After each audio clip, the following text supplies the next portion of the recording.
Welcome to the Crypto News. In this video, Lyn Alden shares his view on today's economy and Bitcoin's outlook. Listen to what she has to say. That's right. And that funny thing is I'm surprised by the speed with the inflation we got. I mean, part of it, when you add a war to the mix that was not, necessarily anticipated by me or a lot of other people, or at least not at this time frame or in the scale, that certainly adds inflationary force to it. And so the Fed being more hawkish than expected. But if you look at, say, where inflation is and where rates are, in some ways they're the most dovish they've ever been. That's right. The biggest disconnect between rates and inflation since 1951. And so I think their clear mandate is to try to tighten. And the hard part for them is that they have a horrible track record of tightening into a decelerating economy, right? So if they tighten while PMIs are rising, they generally have a better shot of getting some decent gains there. Whereas if they're trying to tighten into a slowing economy, that's kind of the recipe for disaster. That's kind of when you ran into in late 2018. And so they're kind of running in that same environment now, but of course inflation is much higher. So I don't know exactly how far they're going to get, but I'm going to take the under on whatever consensus is for how far they're going to get. Because if you look at over the prior expansion period, right? So a decade-long expansion, you had like 3 mini cycles in there. You had rising, declining PMIs roughly on 3-year periods. And so you had these slowdowns that did not necessarily result in recessions.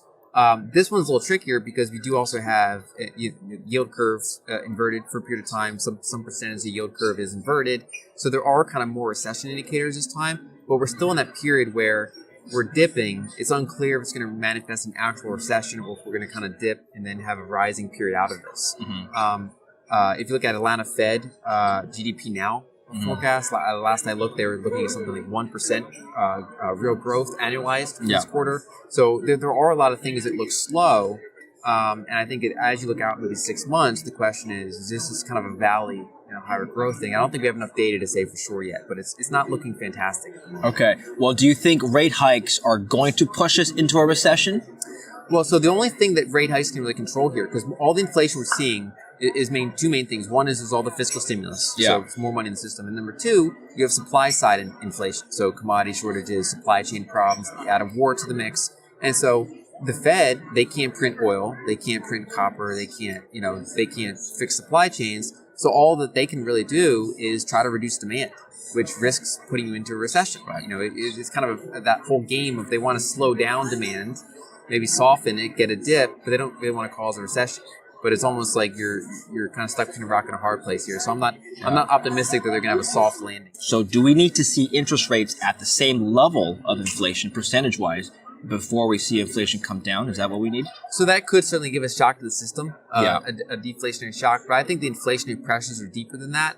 I don't think the Fed's tools really, especially given how high debt levels are, that they really have the tools to properly fight inflation. I think it's more of a fiscal problem, and it's more of just how we've structured supply chains. I think that this is only going to be resolved by improving supply chains, improving commodity capex, kind of the real world changes, and those are not quick changes.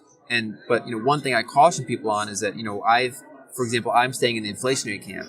Before the war, I was expecting maybe like a localized top in inflation. So we've obviously added fuel to that fire. But I don't really expect inflation necessarily to be a straight line.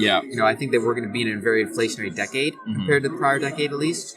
But even I'm still anticipating eventually slowdowns in inflation. Maybe the Fed gets a handle of it for a period of time, but then they end up having to loosen because they go too far, get a recession, and then they cut, and then you get another round of inflation. That's right. So in the 70s, you saw multiple rounds of inflation. In the 40s, you saw multiple rounds of inflation. These things tend to come in bursts. Suppose the Fed were to reduce the growth of M2 money supply. Are you saying that wouldn't be sufficient? You also need congressional support to somehow rein back spending, I guess? Partially, because it depends on where that M2 growth is coming from. So, for example, in the 70s, it mostly came from bank lending. Right, banks would lend more money into existence because you had the demographics boom, right? So you had all the baby boomers starting to buy homes. Because of the demographic demand for commodities, and you had the whole the M2 expansion from loans. That was a contributor. If you go back to the 40s, it wasn't that banks were lending. It was that the government was spending a lot of fiscal deficits, into existence and having it monetized. Right. And so that's the M2 growth we've seen over the past 2 years. A lot of it is from that fiscal impulse. And they're rather rate insensitive. I mean, if they want to pass a fiscal bill, they're not looking and saying, well, what are our treasury rates at? They're just kind of passing it, right? So it really comes down to watching political gridlock right? Because that's the environment that they're increasingly in, is this kind of gridlocked environment. And so it really does come down to Congress, but even if I think you had a perfect Congress, bringing this down immediately without causing, kind of a recession is challenging. Just kind of pick one, inflation or recession, and only in the longer run can you say, okay, how can we have the economy allocate its resources better? How can we get more commodities? How can we get more infrastructure? How can we diversify our supply chains?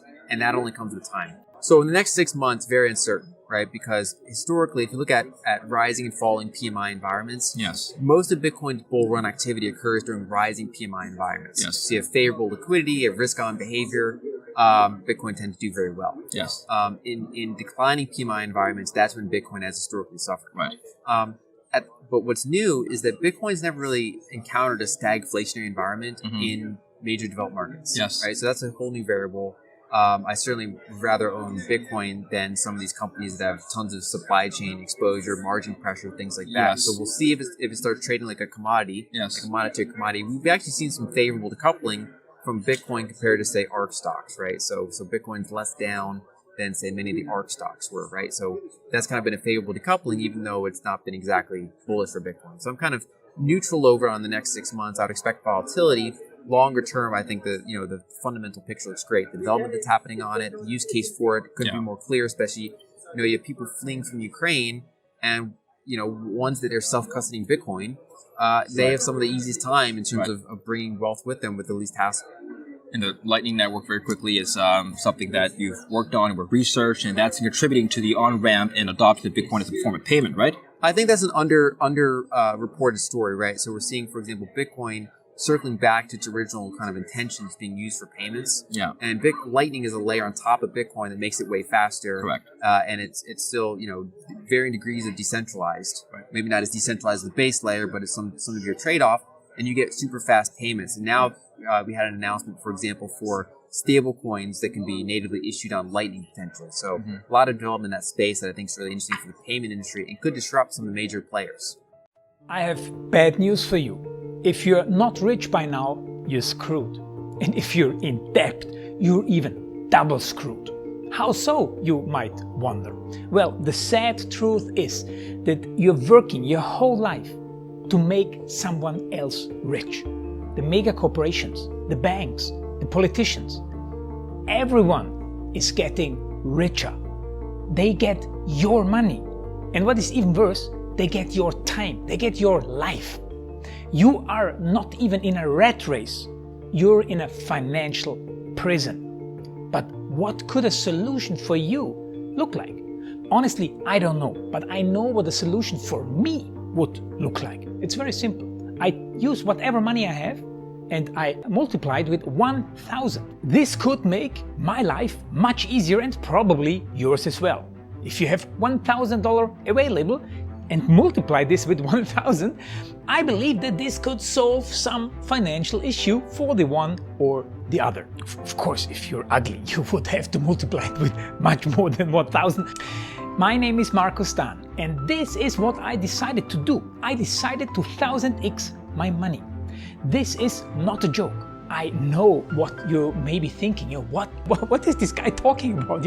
How should this work? This is not possible. Well, I made a detailed video where I laid out my plan. And some clever folks might even want to look at this plan and copy it and do exactly what I do. This is just a little hint on the side. You have two options. You leave, you forget what you have seen. You do whatever you're doing and you hope that somehow you get some other results. Good luck with that. Or you click the link below the video. You enter your email address because I'm not showing this to everybody. You at least watch my video on how I plan to 1000x my money. The choice is yours. Make the right choice. Join me. See what a different future you could have. See at least how I intend, how I plan to do the 1000x. So click on the link below, enter your email address, and I see you on the other side. Your Markus Dahn.